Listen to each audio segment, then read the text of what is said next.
माल बाजार शहर का परिस्थिति दिन ब दिन खराब होते जाते, जे कारण से माल बाजार के सप्ताह में 3 दिन मंगलवार, बृहस्पतिवार और शनिवार के संपूर्ण लॉकडाउन यानी कि बंद रहे घोषणा करल जाए। साथ ही एतवार का साप्ताहिक बाजार के भी बंद करे कर घोषणा करल जाए।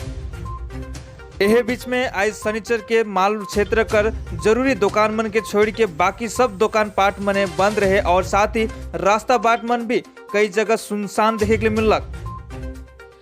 प्रशासन बटले आम जनता के बिना कोनो काम के माल बाजार नहीं आवे के लिए अपील करल जाए।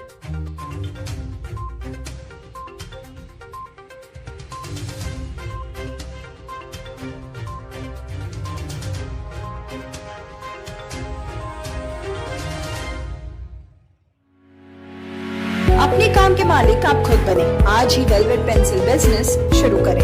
आप एक छोटी सी लागत पर वेलवेट पेंसिल मेकिंग मशीन से पेंसिल बनाकर घर बैठे खुद का व्यापार शुरू करें और हर महीने कमाएं 25 से 35 हजार रुपए। जी हाँ, अब आपकी बनी हुई पेंसिल बेचने का सिरदर्द नहीं। आपका बना हुआ माल कंपनी खुद खरीदेगी। इसका अग्रीमेंट भी कंपनी खुद ही करती है। सिर्फ 5 से 6 घंटे प्रतिदिन काम करें और खुद का व्यापार आज ही करें शुरू। अधिक जानकारी के लिए संपर्क करें दिए हुए नंबरों पर।